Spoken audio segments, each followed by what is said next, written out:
Gardez votre micro, monsieur Météoui. La question est adressée à vous. Suite à l'instruction de la DG CNAS vis-à-vis de l'inscription au tableau de l'ordre des pharmaciens, quelles sont les nouveautés et quel est votre avis?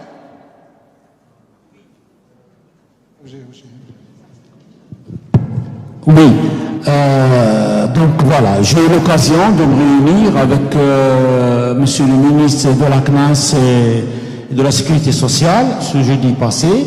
On a fait une séance de travail, moi et mon secrétaire général, le CNOP. D'ailleurs, on en avait déjà parlé avant dans la coordination, dans la commission de la coordination nationale CNOP-SNAPO avec Dr Belambri, où j'ai demandé même l'appui du SNAPO sur cette option-là, parce que dans le décret 1016 d'avril 2010, et son article 30 qui parlait de la composante électronique, il est inscrit dans l'article 30, alinéa 3, qui est clair et précis. L'ordre, vous savez, nous, en tant qu'institution de l'État, on n'a pas le droit de déborder en dehors de la réglementation. On doit être uniquement dans la ligne de conduite d'appliquer la réglementation et on veille à ce que la réglementation soit appliquée en tant qu'institution de l'État. Donc je vais rappeler à monsieur le ministre du Travail, l'inscription est obligatoire pour pouvoir se conventionner avec un pharmacien. C'est-à-dire on a lié la convention CNAS avec l'inscription. Parce que c'est l'exercice légal de la pharmacie. L'article 204 du décret 92, nul ne peut exercer la pharmacie s'il n'est pas inscrit à l'ordre.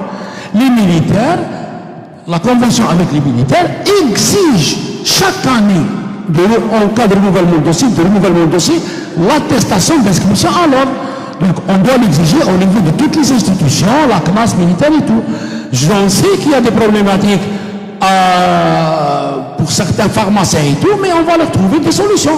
Nous allons intégrer dans le capital actuel de tous les officiers qui sont à jour de leur cotisation, qui sont inscrits régulièrement chaque année à l'ordre, il n'y a pas de souci. Mais nous allons trouver des solutions. Mon point de vue, je crois que c'est une bonne chose. C'est une bonne chose dans la mesure où il y a, je crois, un double ou triple avantage. Hein.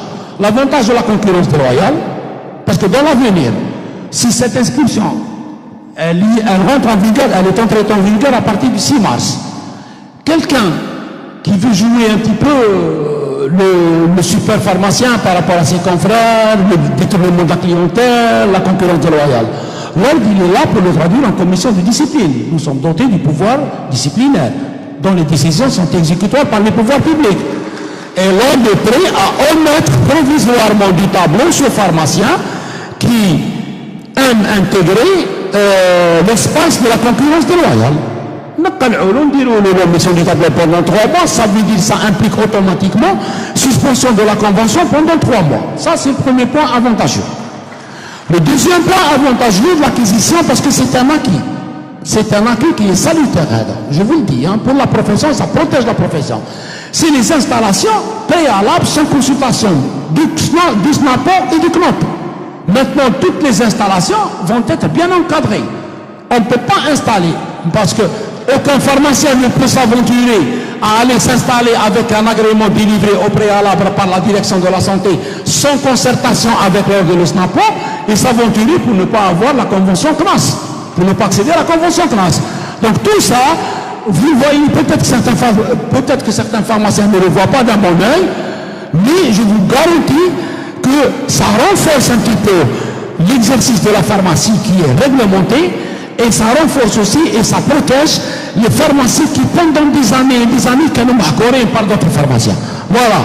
Et c'est pour ça que je suis content pour cet acquis. Il est salutaire. Je vous remercie. Merci, docteur Météoui.